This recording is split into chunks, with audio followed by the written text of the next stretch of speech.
Hey guys যদিহে পোনপ্ৰথমবাৰৰ বাবে আমাৰ চেনেলটো চাই আছে প্লিজ চেনেলটো ছাবস্ক্ৰাইব কৰি কাষতে থকা বেল আইকনটো প্ৰেছ কৰি অল কৰি দিবলৈ নাপাহৰিব। লগতে এটা কথা কওঁ যে মোৰ আৰু এটা ইউটিউব চেনেল আছে, নামটো হৈছে দেৱাশিষ ব্লগ 20K।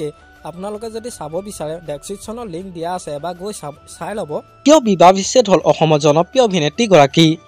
কি কাৰণত তেওঁ স্বামীৰ পৰা আঁতৰি থকা সিদ্ধান্ত ল'লে? যাৰ লগত গোটেই জীৱন একেলগে থকা প্ৰতিশ্ৰুতি দিছিল সেয়া কিয় নিমিষতে ভাগি গ'ল? নিজে পচন্দ কৰি বিয়াত বহিছিল নে ঘৰৰ কথা মতে? এই সকলোবোৰ জানিব পাৰিব আজি এই ভিডিঅ'টোৰ মাধ্যমেৰে। গতিকে ভিডিঅ'টো অলপো স্কিপ নকৰাকৈ শেষলৈকে চাই থাকিব বুলি আশা কৰিলোঁ। পোনপ্ৰথমে কমেণ্ট কৰি জনাবচোন আপোনালোকে বাৰু জনপ্ৰিয় অভিনেত্ৰী নন্দিনী কাশ্যপৰ অভিনয় চাই কেনেকুৱা পায়?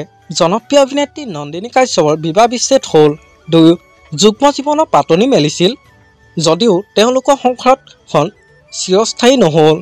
অভিনেত্ৰী নন্দিনী কাশ্যপে কয় যে তেওঁলোকৰ মনৰ অমিল হোৱাৰ বাবে তেওঁলোকে দুয়ো একেলগে নাথাকে আৰু অৱশেষত দুয়ো বিবাহ বিচ্ছেদ হয়। আমাৰ আজি ভিডিঅ'টো আছিল ইমানেই। আজিলৈ বাই বাই।